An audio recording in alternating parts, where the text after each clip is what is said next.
আজকের ভিডিওতে আমরা তৎকালীন আরব সমাজের ভয়াবহ পরিস্থিতি নিয়ে আলোচনা করব, যেখানে নবী করিম সাল্লাল্লাহু আলাইহিস সাল্লামকে শুধুমাত্র নবুয়তের ঘোষণাই করতে হয়নি, বরং তাকে সেখানে কুসংস্কার এবং জাহিলিয়াতের অনেক অন্ধকারও দূর করতে হয়েছিল। আরবের একটি গুরুত্বপূর্ণ অঞ্চল ছিল হেজাজ। এই হেজাজ মক্কা এবং মদিনার মধ্যে অবস্থিত। এটা ছিল এমন এক অঞ্চল যার চারপাশে উঁচু পাহাড় ছিল, এবং এই কারণে এই অঞ্চল পৃথিবীর অন্য অংশ থেকে বিচ্ছিন্ন ছিল। এখানেই নবী করিম সাল্লাল্লাহু আলাইহিস সাল্লাম নবুয়তের ঘোষণা করেছিলেন এবং পরে মদিনায় হিজরত করেছিলেন। হেজাজ ছিল এমন একটি বিচ্ছিন্ন অঞ্চল যেখানে সভ্যতা বা সংস্কৃতির কোনো লেশমাত্র ছিল না। যদিও পৃথিবীর বিভিন্ন অঞ্চলে শিক্ষার ব্যবস্থা, আইন বা দার্শনিকতা ছিল, কিন্তু এই অঞ্চলে এইসবের কিছুই ছিল না। এর ফলে আরবের মানুষেরা ছিল বিধিনিষেধহীন। ফলে সেখানে শক্তিশালী ব্যক্তি নিজের ইচ্ছা মতো যা খুশি তাই করতে পারত, এবং সেখানে কোনো সামাজিক ন্যায্যতা ছিল না। আরবের মানুষেরা কোনো রকম নিয়ম মানতেন না। তাদের কাছে কেবল নিজেদের গোত্রের মানুষদেরই সম্মান ছিল, কিন্তু অন্য গোত্রের মানুষদের জীবন বা সম্পত্তির কোনো মূল্য ছিল না। তারা নিজেদের গোত্রের সদস্যদেরকে রক্ষা করত, কিন্তু অন্য গোত্রের মানুষদেরকে হত্যা করা বা লুটপাট করাটা তাদের কাছে একেবারেই সাধারণ ব্যাপার ছিল। আরবের মানুষদের মধ্যে এমন একটি ধারণা ছিল যে তারা হজরত ইব্রাহিম আলাইহিসসালাম এবং হজরত ইসমাইল আলাইহিসসালামের বংশধর, এবং এই জন্য তারা খুবই গর্বিত ছিল। তবে তাদের হজরত ইব্রাহিম আলাইহিসসালামের ঐতিহ্য বা শিক্ষা সম্পর্কে কোনো জ্ঞান ছিল না। তারা এটা জানত না হজরত ইব্রাহিম আলাইহিসসালাম বা ইসমাইল আলাইহিসসালাম কে ছিলেন এবং নবুয়ত কী জিনিস। তবে একটা বিষয় আরবের মানুষদের মধ্যে ছিল, আর তা হচ্ছে মহান আল্লাহ তাআলা সম্পর্কে ধারণা। মহান আল্লাহ তাআলা সম্পর্কে তাদের মনে অনেক ভুল ধারণা প্রচলিত ছিল। তারা মহান আল্লাহ তাআলাকে মানত সবচেয়ে বড় খোদা হিসেবে। তবে তারা ৩৬০ জন দেবদেবী তৈরি করেছিল। এই দেবদেবীদেরকে তারা মূর্তি হিসেবে পূজা করত, কিন্তু তারা এটা জানত না এই সমস্ত মূর্তির কোনো অস্তিত্ব নেই এবং এগুলোর কোনো শক্তিও নেই। অন্যদিকে তারা এটা বিশ্বাস করত সবচেয়ে বড় খোদা হচ্ছেন মহান আল্লাহ তাআলা। তবে এই মূর্তিগুলিকে তারা মনে করত মহান আল্লাহ তাআলার সঙ্গে তাদের সম্পর্কের একটি মাধ্যম হিসেবে। তারা বিশ্বাস করত এই মূর্তিগুলোর সুপারিশের মাধ্যমে তাদের দোয়া মহান আল্লাহ তাআলার দরবারে কবুল হবে। তারা আরও বিশ্বাস করত যদি তারা এই মূর্তিগুলোকে সন্তুষ্ট করতে পারে, তবে মহান আল্লাহ তাআলাও তাদের উপর সন্তুষ্ট হবেন। তৎকালীন আরব সমাজের মানুষ এই সমস্ত ভুল ভ্রান্তির মধ্যেই বসবাস করতেন। তৎকালীন আরব সমাজের মানুষদের তাওহীদ সম্পর্কে খুবই সামান্য জ্ঞান ছিল, অর্থাৎ তারা এটা জানত মহান আল্লাহ তাআলা সবচেয়ে বড় খোদা। তবে তাদের এই বিশ্বাস ছিল খুবই অদ্ভুত। তারা বিশ্বাস করত লাত, মানত, উজ্জা এগুলো হচ্ছে তাদের সৃষ্টি করা খোদা এবং মহান আল্লাহ তাআলা হচ্ছেন সবচেয়ে বড় খোদা। কিন্তু সময়ের পরিক্রমায় তাদের বিশ্বাস আরও বিকৃত হয়ে যায়। যে মহান আল্লাহ তাআলাকে তারা সবচেয়ে বড় খোদা হিসেবে বিশ্বাস করত, সেই মহান আল্লাহ তাআলাকেই তারা ভুলে গিয়েছিল। তাদের সমস্ত আশা, দোয়া এবং ধর্মীয় উদ্দেশ্য ছিল ওই মূর্তিগুলিকে কেন্দ্র করে। তাদের এই ধারণা এমন এক পর্যায়ে পৌঁছে গিয়েছিল যে তারা লাত নামক মূর্তিটিকে সবচেয়ে বড় খোদা হিসেবে গণ্য করতে শুরু করে। পবিত্র কুরআন শরীফে লাতের কথা উল্লেখ করা হয়েছে। তৎকালীন আরব সমাজে লাতকে তায়েফের দেবতা হিসেবে পূজা করা হতো। সেখানে তারা একটি মন্দির নির্মাণ করেছিল এবং এই লাতের মূর্তিটিকে সেখানেই স্থাপন করা হয়েছিল। যখন আব্রাহা কাবাকে ধ্বংস করার জন্য মক্কার উদ্দেশ্যে যাত্রা শুরু করেছিল, তখন আব্রাহা মক্কার রাস্তা খুঁজে পাচ্ছিল না। আব্রাহা আরবের মানুষদের নিকট কাবার ব্যাপারে প্রশ্ন করেছিল। মক্কার লোকেরা এটা জানত যে আব্রাহার উদ্দেশ্য কাবাকে ধ্বংস করে দেওয়া, কিন্তু মক্কার মানুষেরা আব্রাহাকে পথ দেখিয়ে দিয়েছিল, কারণ তারা ভেবেছিল তারা যদি আব্রাহাকে সাহায্য না করে তবে আব্রাহা লাতের মূর্তি ধ্বংস করে ফেলবে। তৎকালীন আরবে হজের প্রচলন ছিল। মক্কায় অনেক মানুষ আগমন করতেন হজ পালন করার উদ্দেশ্যে। তবে তারা এটা বিশ্বাস করত তাদের হজ পরিপূর্ণ হবে না যতক্ষণ না পর্যন্ত তারা লাত, উজ্জা এবং মানতের নিকট আশ্রয় প্রার্থনা করে। হজের সময় তারা সাফা ও মারোয়া পাহাড়ে যেত না। মোদ্দা কথা, আরবের লোকদের মহান আল্লাহ তাআলার সম্পর্কে ধারণা ছিল, তবে তারা লাত, উজ্জা ও মানাতকে বেশি পরিমাণে গুরুত্ব দিত। তৎকালীন সময়ে আরবের লোকেরা প্রতি বছর তাদের সম্পদকে দুই ভাগে ভাগ করত। এক ভাগ ছিল মহান আল্লাহ তাআলার জন্য এবং অপর ভাগ ছিল লাত, উজ্জা এবং মানাতের জন্য। তবে তারা এমনভাবে বন্টন করত যাতে মহান আল্লাহ তাআলার অংশের চেয়ে লাত এবং উজ্জার অংশ বড় হতো। এসবই ছিল তাদের বিশ্বাস এবং রীতি, যেখানে তারা মহান আল্লাহ তালাকে মানত, তবে মহান আল্লাহ তালার গুরুত্ব ছিল লাত এবং উজ্জার চেয়ে অনেক কম। মক্কার কুরাইশদের মধ্যে যারা ধর্মীয় নেতা ছিলেন, তারা তাদের ব্যবসা বাণিজ্য অব্যাহত রাখতে চেয়েছিলেন, কারণ এই ধর্মীয় নেতাদের আয়ের বেশিরভাগটাই মূর্তি পূজার মাধ্যমেই আসত। এই কারণে তারা মূর্তি পূজাকে বহাল রাখতে চাইতেন, যাতে তাদের উপার্জন কোনোভাবেই কমে না যায়। আরবরা মূর্তি পূজার প্রতি এতটাই অনুরাগী ছিল যে তারা কোনো সফরের উদ্দেশ্যে বের হলে নিজেদের সঙ্গে 4খানা পাথর নিয়ে যেত। 3টি দিয়ে চুল্লি তৈরি করত, আর চতুর্থ পাথর দিয়ে তারা পূজা করতে শুরু করত। তারা এমনটাও ভাবত যে ইসাফ এবং নায়লা নামের 2টি মূর্তিকে খোদা হিসেবে পূজা করতে হবে।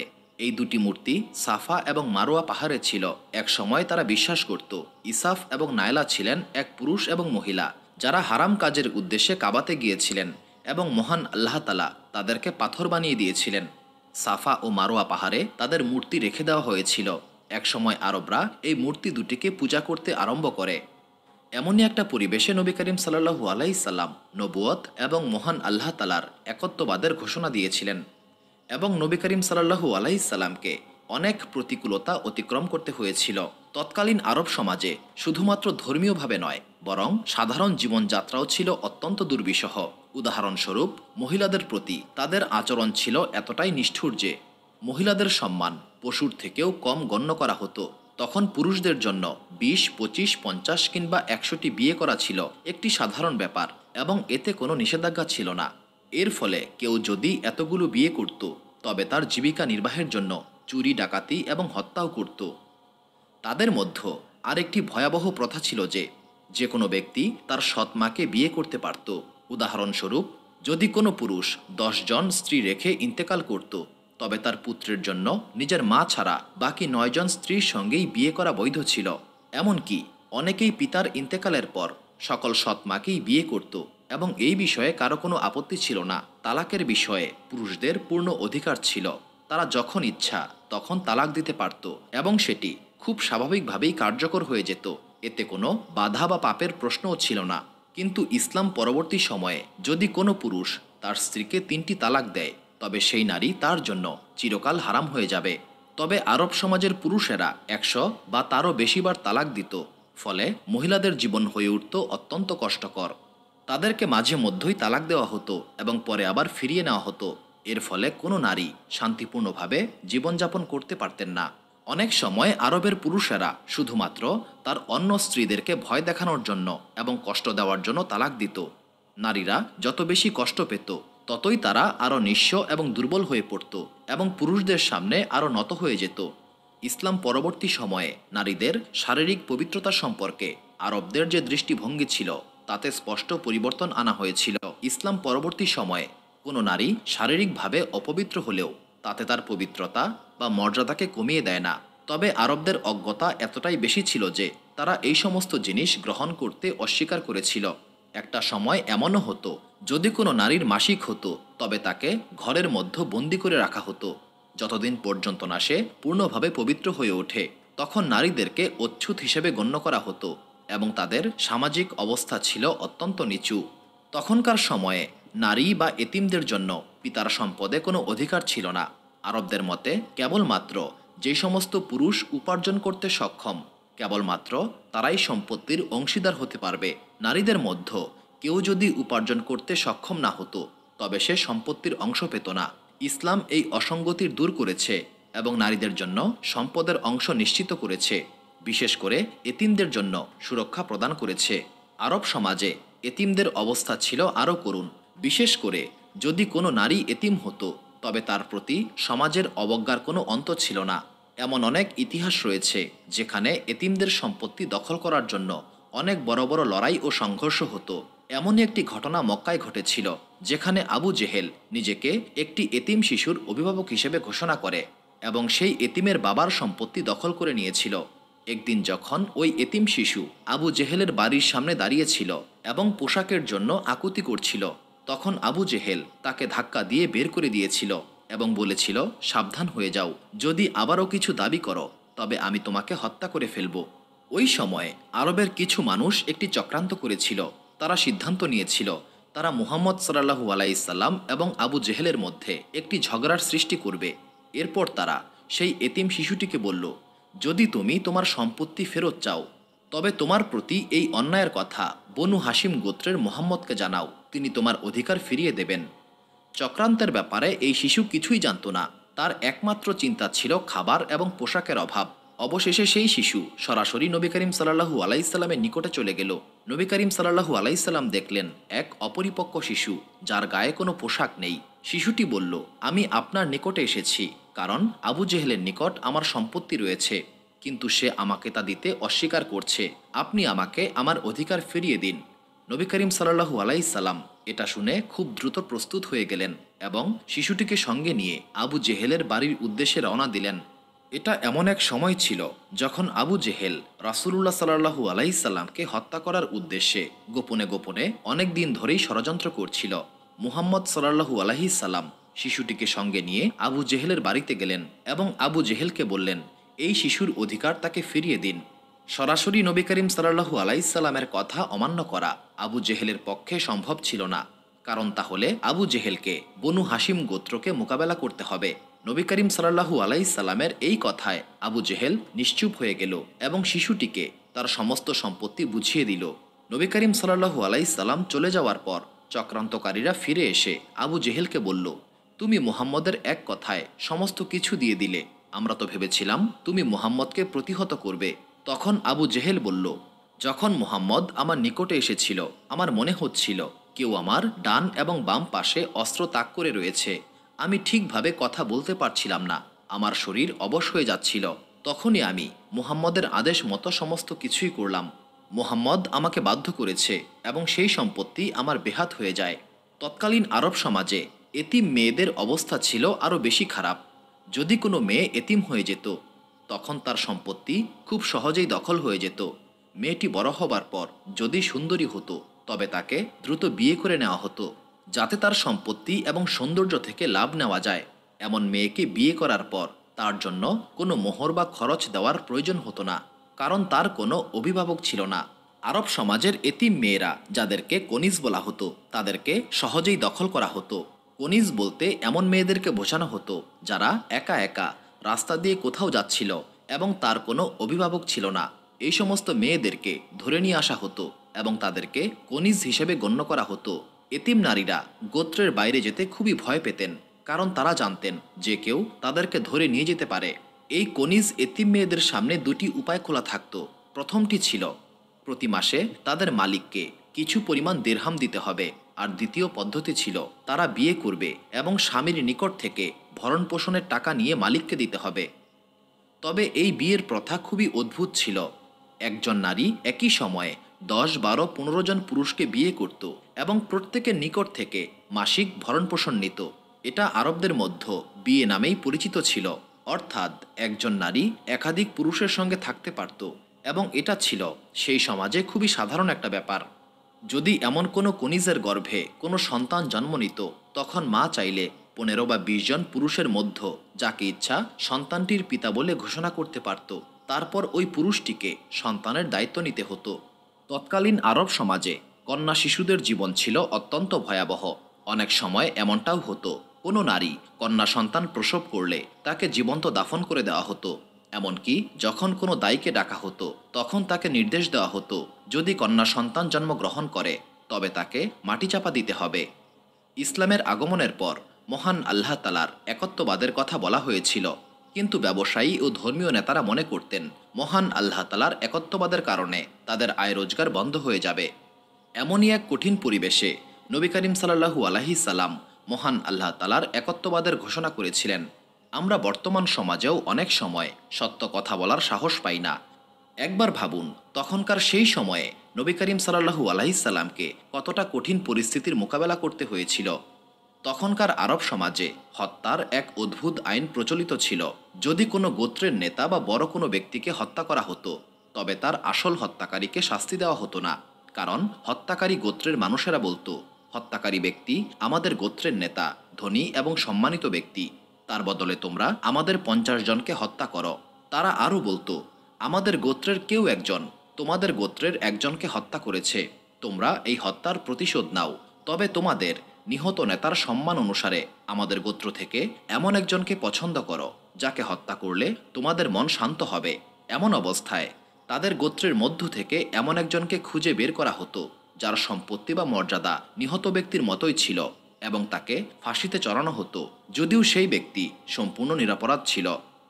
এমন একটা পরিবেশে মহান আল্লাহ তাআলার নবী হজরত মুহাম্মদ সাল্লাল্লাহু আলাইহি সাল্লাম ঘোষণা করলেন, আদমের সমস্ত সন্তানই সমান। আরব সাদা কালো ধনী গরিব কেউ কারো উপর অন্যায়ভাবে প্রাধান্য বিস্তার করতে পারবে না। নবী করিম সাল্লাল্লাহু আলাইহি সাল্লামের এই ঘোষণায় তখন সবচেয়ে বেশি খুশি হয়েছিল গরিব এবং অসহায় মানুষজন, যারা চুরি বা ডাকাতি করে সম্পদ অর্জন করেনি। তারা ইসলামের এই বার্তাকে হৃদয় থেকে গ্রহণ করেছিল, কারণ তখনকার আরব সমাজে মানুষের সম্মান সম্পত্তির ভিত্তিতে নির্ধারণ করা হতো। ইসলামের এই সম অধিকার বার্তা তাদের জন্য ছিল এক নতুন দিগন্ত, যেখানে আর্থিক অবস্থান ও গোত্রের ভিত্তিতে কোনো বৈষম্য থাকবে না। তৎকালীন আরব সমাজে লাজ লজ্জার খুব একটা বালাই ছিল না। তারা যেখানে ইচ্ছা সেখানেই পোশাক খুলে ফেলত, এতে তারা ন্যূনতম লজ্জা বোধ করত না। এমনকি মহিলারা এই বিষয়ে পুরুষদের চেয়ে অনেক বেশি এগিয়ে ছিল। তৎকালীন আরব সমাজে মানুষের অধিকার সঠিকভাবে বন্টন করা হতো না এবং অন্যায়ভাবে অনেক সময় অন্য কাউকে অধিকার দেওয়া হতো।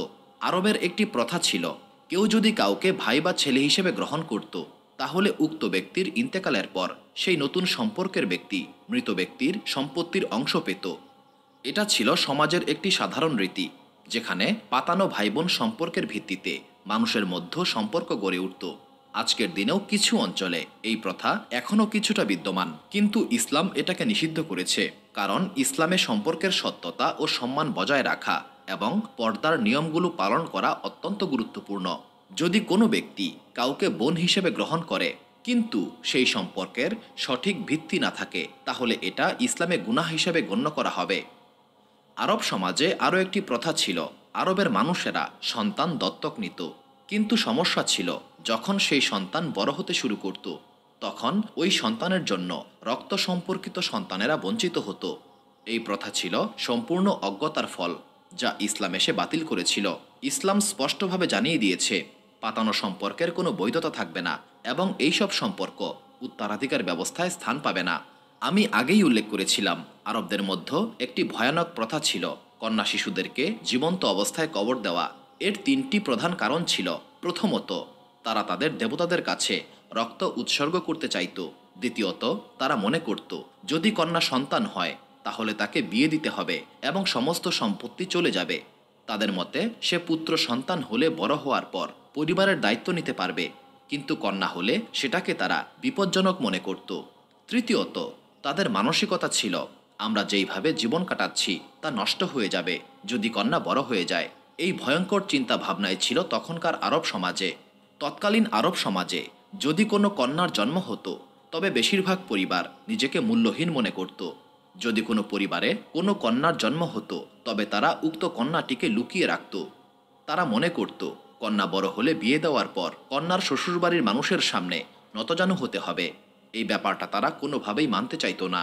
একবার এক ব্যক্তি ইসলাম গ্রহণ করার পর আল্লাহ রাসূল সাল্লাল্লাহু আলাইহি সাল্লামের নিকটে এসে বললেন, হে আল্লাহ রাসূল সাল্লাল্লাহু আলাইহি সাল্লাম, আমি ইসলাম গ্রহণ করেছি, কিন্তু একটা বিষয় আমাকে কষ্ট দেয়।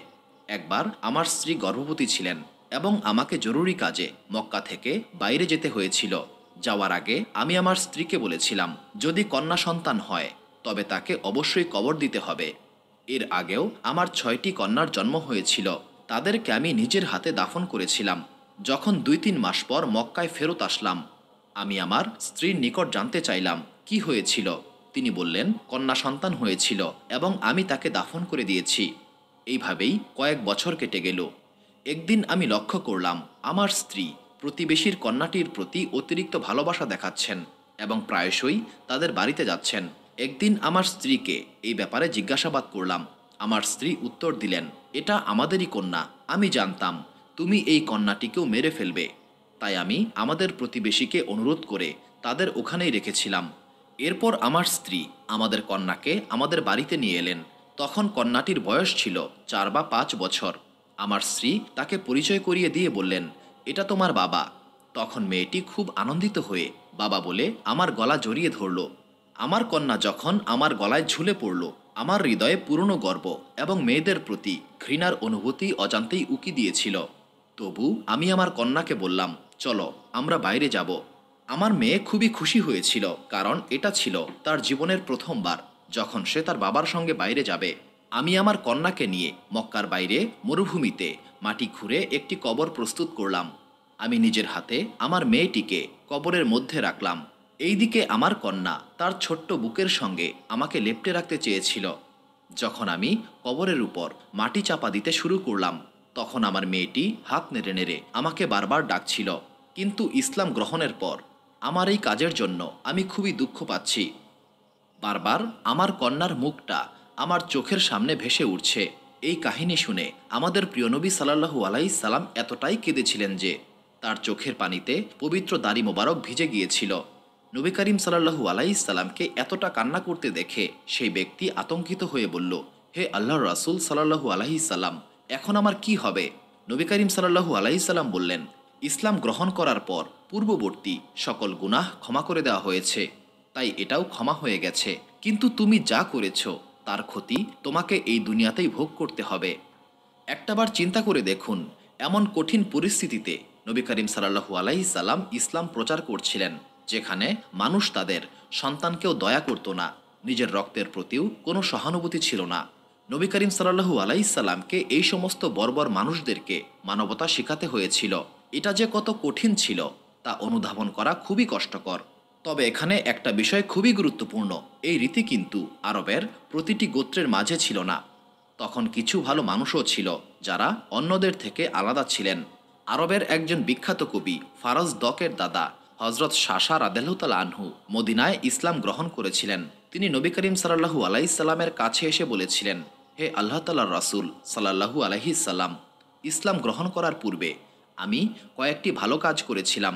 তার মধ্যে একটি ছিল আমি ৩৬০ জন মেয়েকে বাঁচিয়েছিলাম যাদের পিতা তাদেরকে কবর দিতে চেয়েছিলেন। এটা কি মহান আল্লাহ তাআলার কাছে গ্রহণযোগ্য হবে? তখন নবী করিম সাল্লাল্লাহু আলাইহিস সাল্লাম বললেন, অবশ্যই গ্রহণযোগ্য হবে, এবং এর সবচেয়ে বড় পুরস্কার মহান আল্লাহ তাআলা তোমাকে দিয়েছেন, কারণ তিনি তোমাকে ইসলাম গ্রহণের পথে পরিচালিত করেছেন। হজরত শাসা রাদিয়াল্লাহু তাআলা আনহু ছিলেন সেই মহান ব্যক্তি যিনি ৩৬০টি মেয়েকে বাঁচিয়েছিলেন। তার মতো এমন আরও কিছু ভালো মানুষ ছিলেন।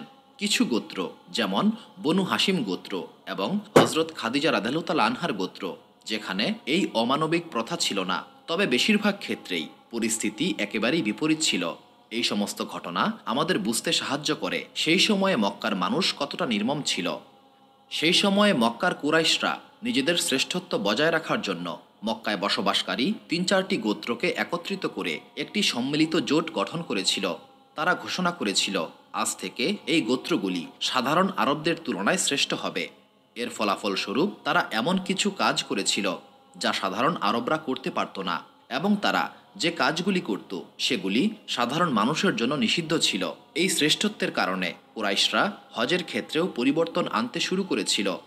তারা হজরত ইব্রাহিম আলাইহিসসালামের সময় থেকে চলে আসা ঐতিহ্যবাহী হজ প্রক্রিয়ায় হস্তক্ষেপ করেছিল। তারা হজের কিছু অংশে পরিবর্তন করে ফেলেছিল, তবে মূল রীতি অক্ষুণ্ণ রেখেছিল। তাদের প্রথম পরিবর্তন ছিল আরাফাতে যাওয়ার ব্যাপারে। কুরাইশরা বলেছিল, আরাফাতে সবাই আসে, এটা সাধারণ মানুষের জায়গা, সেখানে আমরা যাব না, আমরা আমাদের হজ পরে শুরু করব। তাদের ধারণা ছিল সাধারণ মানুষের সঙ্গে গেলে তাদের শ্রেষ্ঠত্ব হারাবে, তাই তারা আরাফাতে না গিয়ে পরে যোগ দেওয়ার সিদ্ধান্ত নিয়েছিল। এই পরিবর্তন কুরাইশরা এই জন্য করেছিল যে তারা যেন অন্যদের থেকে আলাদা থাকতে পারে। কিন্তু ইসলামের আগমনের পর পবিত্র কোরআনে বিশেষভাবে বলা হয়েছে, হে আরব সম্প্রদায়, তোমরা ঠিক সেইভাবে হজে যাও যেভাবে অন্যরা যায়। নবী করিম সাল্লাল্লাহু আলাইহিস সাল্লাম যখন হজে গিয়েছিলেন তিনি কখনোই কুরাইশদের এই নিয়ম মানেন নাই। নবী করিম সাল্লাল্লাহু আলাইহিস সাল্লাম সমস্ত মানুষের সঙ্গে সমানভাবে আরাফাতে গিয়েছিলেন, কারণ হজে সবাই সমান, কোনো ধনী গরিবের বিভেদ নাই। কিন্তু কুরাইশরা তাদের শ্রেষ্ঠত্বের জন্য আরাফাতে যাওয়া মানতে চায়নি, এবং তারা নবী করিম সাল্লাল্লাহু আলাইহিস সাল্লামকে অস্বীকার করে আলাদা থাকতে চেয়েছিল। হজের প্রতিটি স্থানেই মহান আল্লাহ তাআলাকে স্মরণ করা বাধ্যতামূলক, কিন্তু কুরাইশদের দাবি ছিল, আমরা কেন আল্লাহকে স্মরণ করব? এটা তো সাধারণ মানুষেরা করে, আমরা আমাদের পূর্বপুরুষদেরকে স্মরণ করব। এবং তারা হজের সময় মহান আল্লাহ তাআলার পরিবর্তে তাদের বাবা মায়ের নাম উচ্চারণ করত এবং বলতো, আমাদের বাবা এমন ছিল, আমাদের দাদা এমন ছিল। এইভাবে তারা নিজেদের অহংকার দেখাতো। ইসলামের আগমনের পর এই বিষয়গুলোকে নিষিদ্ধ করা হয়েছে।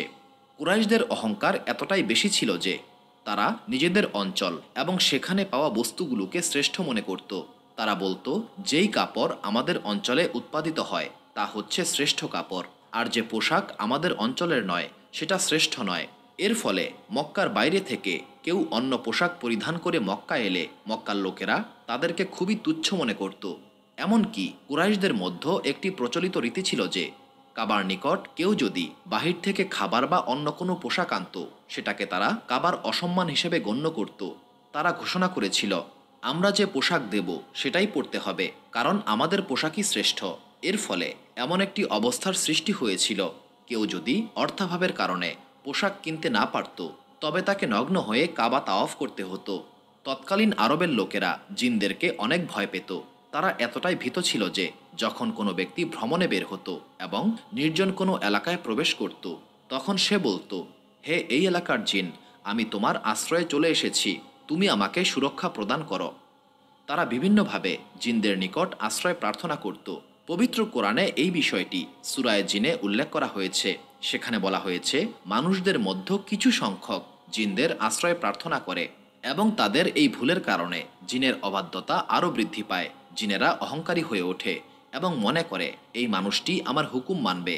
পবিত্র কোরআন সতর্ক করে দিয়ে বলেছে, সতর্ক থাকো, কখনো কোনো জিনকে আশ্রয় হিসেবে গ্রহণ করো না, কারণ যখন তুমি জিনের নিকটে যাবে তখন তারা ভাববে তুমি তাদের সামনে নত হয়ে গেছ, ফলে তাদের অবাধ্যতা আরও বাড়বে। তৎকালীন আরবেরা জাদুকরদের সঙ্গে সম্পর্ক বজায় রাখত যাতে তারা নিজের স্বার্থ হাসিল করতে পারে। তবে এটা সত্য যে এই জাদুকরদের কাছে সত্যিকার অর্থেই জিনেরা আসতো। হাদিস এবং ইতিহাস থেকে জানা যায়, জিনেরা মানুষদের নিকটে এসে তাদের মধ্যে এমন কাউকে বেছে নিত যাকে তারা উপযুক্ত মনে করত। সেই ব্যক্তিকে তারা তাদের কাজের জন্য ব্যবহার করত এবং তাকে গায়েবের খবর দিত। প্রাথমিকভাবে জিনদের দেওয়া সমস্ত খবর সঠিক ছিল, তবে সময়ের পরিক্রমায় জিনদের দেওয়া তথ্যে ভুল থাকত। তবে এই পরিবর্তন কেন ঘটেছিল, এই বিষয়ে দুটি রেওয়ায়েত রয়েছে। একটি হচ্ছে, এই পরিবর্তন ঘটেছিল যখন নবী করিম সাল্লাল্লাহু আলাইহি সাল্লাম নবুয়তের ঘোষণা দিয়েছিলেন, এবং অন্যটি হচ্ছে, এই পরিবর্তন ঘটেছিল নবী করিম সাল্লাল্লাহু আলাইহি সাল্লামের জন্মের দিন। নবী করিম সাল্লাল্লাহু আলাইহি সাল্লামের জন্মের পর অথবা ২৭ রজব, যখন তিনি নবুয়তের ঘোষণা দিয়েছিলেন, তখন জিনদের আকাশে যাওয়ার অনুমতি বন্ধ হয়ে যায়।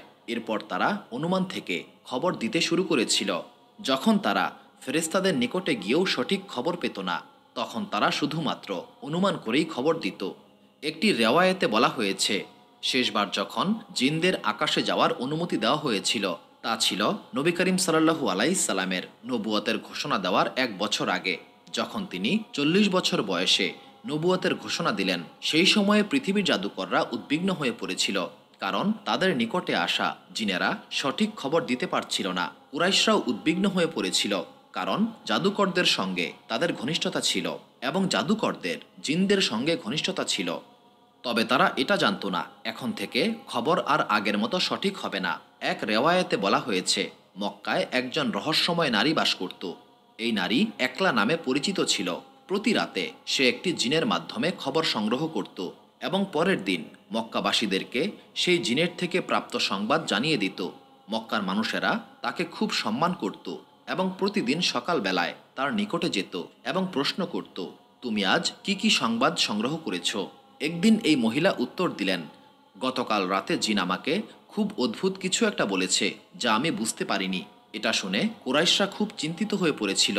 একদিন ওই নারী বললেন, আমার জিন আমাকে বলেছে আমি একটি অদ্ভুত পাহাড় দেখলাম, সেই পাহাড়ের কারণে সবার সম্মান বৃদ্ধি পাবে। এটা বলে মহিলা অজ্ঞান হয়ে পড়েছিল। বলা বাহুল্য, কুরাইশরা এই কথার অর্থও বুঝতে পারে নাই। একদিন ওই নারী কুরাইশদেরকে বলল, অনেক মানুষ একটি পাথরকে ত্যাগ করে চলে যাবে এবং তোমরা বিজয়ী হবে। কুরাইশরা তখনও এই কথার মানে বুঝতে পারে নাই। কিন্তু উহুদের যুদ্ধের সময় নবী করিম সাল্লাল্লাহু আলাইহি সাল্লাম গিরিখাদের পাথরের উপর ৫০ জন সৈন্য রেখেছিলেন এবং সৈন্যরা পাথর থেকে নেমে গিয়েছিল। সেই সময়ে কুরাইশরা তাদের পেছন থেকে আক্রমণ করেছিল এবং মুসলিমরা পিছু হটতে বাধ্য হয়েছিল। এই ঘটনার পরে এটা ছড়িয়ে পড়ে যে ওই জাদুকর মহিলা যাই বলেন সেটাই সত্য হয়ে যায়। ইয়েমেন অঞ্চলে খুব নামকরা একজন জাদুকর ছিলেন, যিনি একদিন সকালবেলায় দেখলেন লোকেরা বলছে মক্কা থেকে একটি অদ্ভুত সংবাদ পাওয়া গেছে। সেখানে একজন ব্যক্তি নিজেকে রাসূল হিসেবে দাবি করছেন এবং অনেকেই তার সঙ্গে যোগ দিয়েছেন। জাদুকর পাহাড়ে আরোহণ করে কিছুটা সময় দাঁড়িয়ে রইলেন। এরপর তার সমস্ত শরীর কেঁপে উঠল এবং এরপর তিনি বললেন, হে আমার জাতি, এই ব্যক্তি একদম সত্য, তবে এই ব্যক্তি খুবই কম সময়ের জন্য থাকবে। আমার জিন আমাকে এই সমস্ত কথাই বলেছে। এর মাধ্যমে মক্কার কুরাইশদের সামনে এটা স্পষ্ট হয়ে উঠেছিল যে তাদের বিশ্বাস অনুযায়ী এই ব্যক্তি সত্যিকারের রাসূল। যখন নবী করিম সাল্লাল্লাহু আলাইহিস সালামের নবুয়তের ঘোষণা আসন্ন ছিল, তখন আরবের পরিস্থিতি ধীরে ধীরে পরিবর্তন হচ্ছিল। নবী করিম সাল্লাল্লাহু আলাইহিস সালামের জন্মের আগেই অনেক পরিবর্তন হয়েছিল, কিন্তু তা ছিল এক রাতে ঘটে যাওয়া পরিবর্তন। কিন্তু নবুয়তের ঘোষণার আগের বছরটি ছিল খুব অদ্ভুত একটি বছর। তখন এমন কিছু ঘটেছিল যা জিন ও জাদুকরদের সঙ্গে সম্পর্কিত ছিল না। তবু মক্কার কিছু মানুষ নবী করিম সাল্লাল্লাহু আলাইহিস সালামের আগমনের খবর জানতে পেরেছিল। ঘটনাটি ছিল এমন: আরবের একটি গোত্র তাদের মূর্তির পায়ের কাছে একটি গরু কুরবানি দিয়েছিল। তারা অপেক্ষা করছিল যাতে সমস্ত রক্ত বেরিয়ে যায়, তারপর তারা মাংস ভাগ করে নেবে। যেমনটা আমি প্রথমেই বলেছিলাম, এক অংশ মহান আল্লাহ তাআলার জন্য এবং আরেকটি অংশ মূর্তির জন্য। তবে রক্ত পুরোপুরি বের হওয়ার আগেই সেই গরু থেকে একটি অদ্ভুত আওয়াজ আসতে থাকে। কেউ বলতে থাকে, তোমাদের জন্য দুর্ভাগ্য এগিয়ে আসছে। আরবের মাটিতে একজন মহামানব আসবেন এবং তিনি বলবেন, আল্লাহ এক এবং অদ্বিতীয়, মহান আল্লাহ তাআলা ছাড়া আর কোনো উপাস্য নাই। এই আওয়াজ শুনতে পেয়ে সকল পূজারী এবং কুরবানিদাতারা চমকে উঠেছিল। সুপ্রিয় দর্শক মণ্ডলী, প্রতিদিন নতুন নতুন ভিডিও পেতে আমাদের চ্যানেলটি অবশ্যই সাবস্ক্রাইব করুন।